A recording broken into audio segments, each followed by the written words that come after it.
It's Wednesday the 6th of August 2025 and I'm back at Carlisle again. It's not a happy morning here at the Citadel, as a points failure at Lockerbie has brought the northern end of the West Coast Main Line to chaos. As trains pile up in both directions, even services on the route between Glasgow and Edinburgh by Carstairs are affected. The departure board here gives some indication of the problems. However, I'm not staying here today.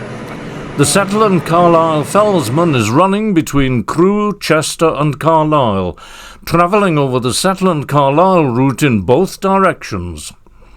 The weather forecast is good, and as this is a Locomotive Services train, not West Coast Railways, steam traction is assured.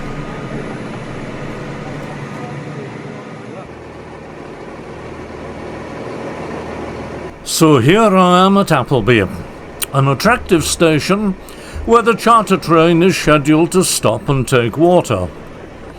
Although southbound trains can draw water from one of the few remaining working water tanks in Britain, northbound trains can only be serviced by a tanker lorry. Today's charter is being hauled by the B1 engine Mayflower, which lacks the huge tender capacity of some of the bigger preserved locomotives.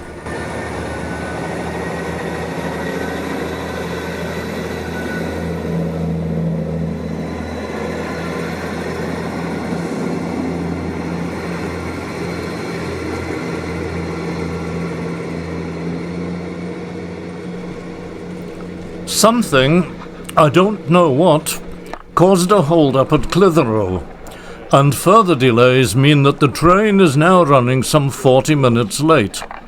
So time to have a look at Appleby's attractive station.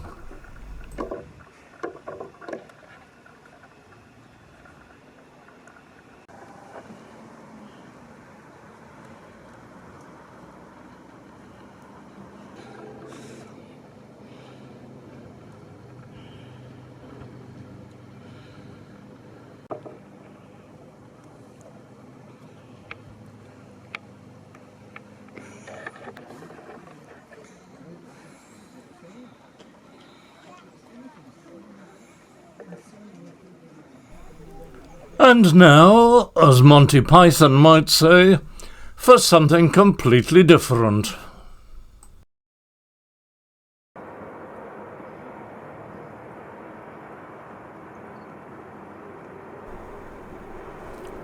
After a long wait, 61306 appears.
Crowds of passengers detrain, hoping to get a close-up of Mayflower, but the platform end has been barriered off to allow the watering procedure to take place.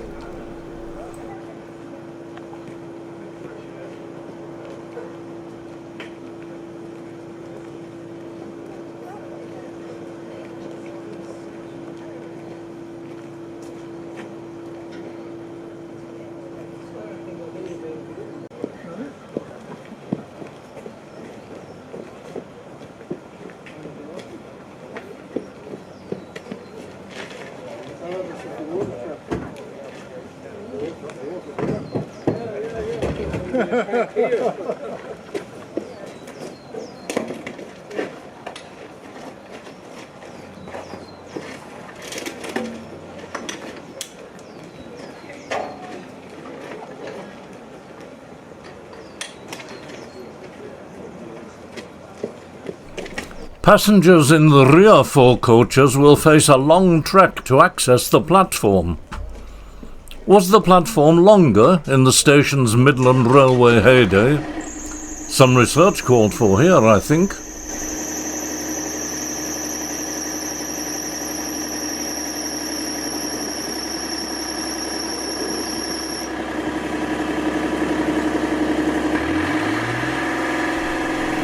The water tanker powers up.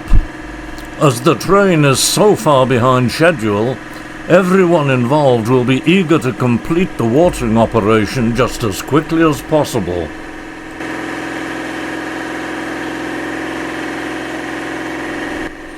It's good to see a train consisting of genuine steam-age Mark I stock, the coaches which Mayflower would have hauled back in her service days.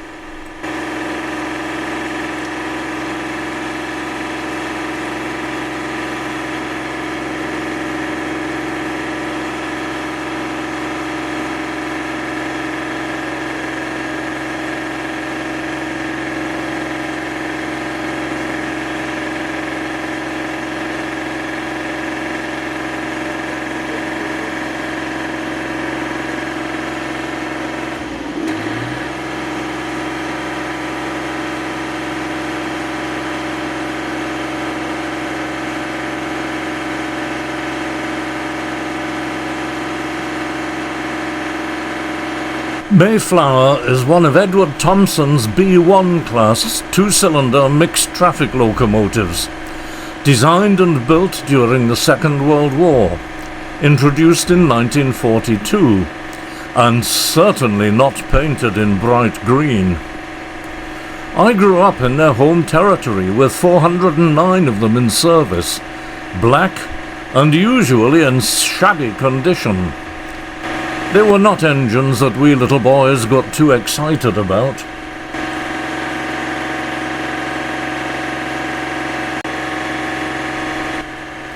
As my regular viewers will be well aware, Appleby was served by two different railways until 1962. The present station was Appleby West, while Appleby East was sited nearby on the old Eden Valley Railway, part of the Transpennine line between Darlington and Penrith.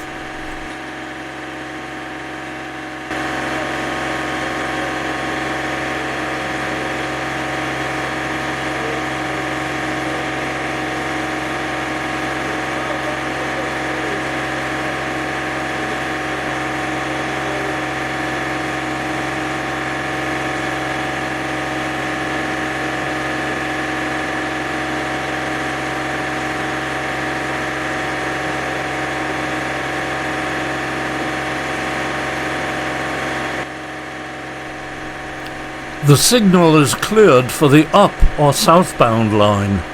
Something must be approaching.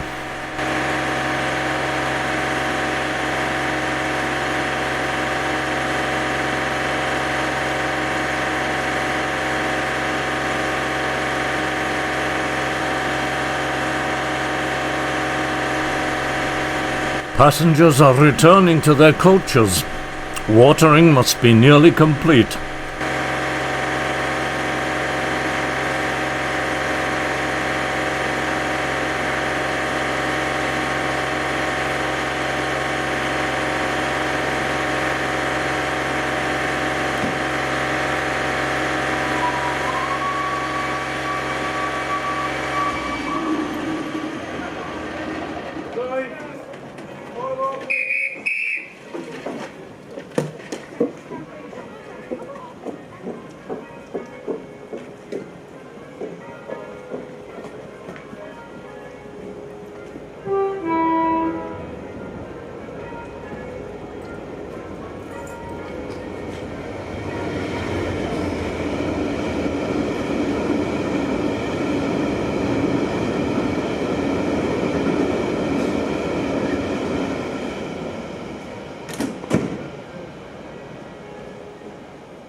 A final check from the tanker driver.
As Mayflower and the Shetland Carlisle Fellsman head off for the final 30 miles of the journey, I must consider the long wait for a train to Garsdale. I haven't eaten since 6 o'clock this morning, and it'll be very late before I get home tonight. So, a wander into Appleby in search of food.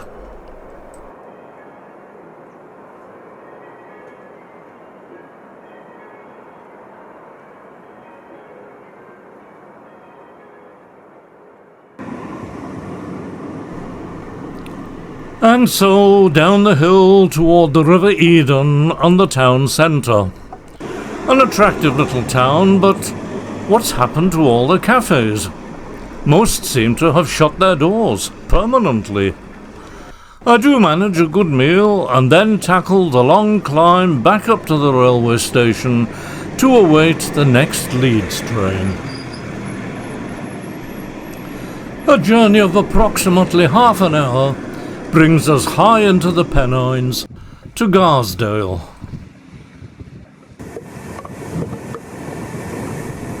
Where the fall in the temperature and the increase in the wind take us by surprise after the warmth of Appleby.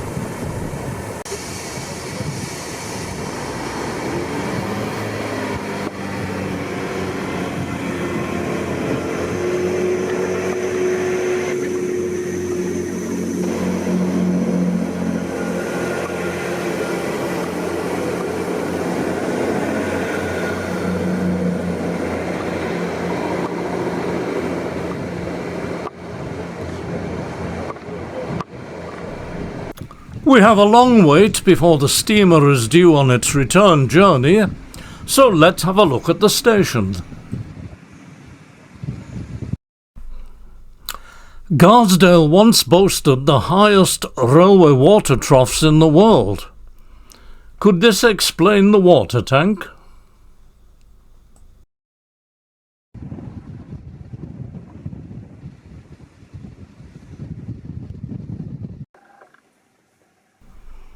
Although the station is unstaffed, it's beautifully kept with an excellent waiting room.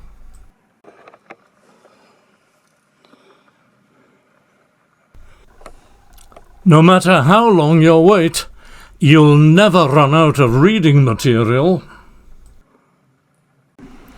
And of course, on the platform, the memorial to Russup, the dog who remained for 11 winter weeks in the Welsh mountains beside the dead body of his master, Graham Nuttall, co-founder of the Friends of the Settle to Carlisle line. Russup was so weak he had to be carried off the mountain, but was present at his master's funeral.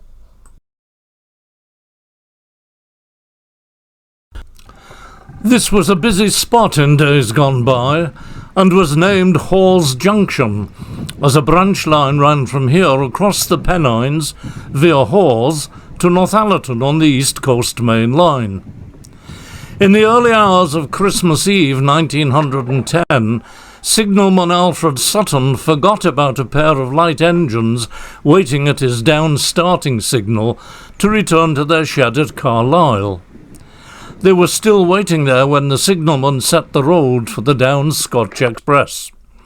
In the resulting collision, 12 people died and 17 were injured. As we look towards Carlisle, we see Dandry Mire Viaduct. Dandry Mire is a bog. The original plan was to cross the mire by an embankment, but the bog swallowed up all the material. An embankment was not possible. A deep trench was dug to provide the foundations for the viaduct, which now carries the line, one of 20 viaducts along the Setland Carlisle. When built, the viaduct was in the West Riding of Yorkshire. The 1974 county boundary changes mean that it is now in Cumbria. Just beyond the picture is Moorcock Tunnel, one of 14 tunnels between Settle and Carlisle. Skirting the hillside on the right, we see the trackbed of the old Hawes branch, closed in 1959.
As Mayflower and the Fellsman head off towards Dent, Britain's highest mainline station, and the famous Ribblehead Viaduct beyond, we see clearly what a wild terrain the line passes through, and can imagine the rigours facing the navvies who laboured to construct it. At least 72 people died during the construction of the railway, according to the Westmoreland Gazette, including workers and their families. Some perished in accidents, while others died during smallpox outbreaks in the unsanitary work camps. Wikipedia, on its Ribblehead Viaduct page, notes that over 100 men died during its construction.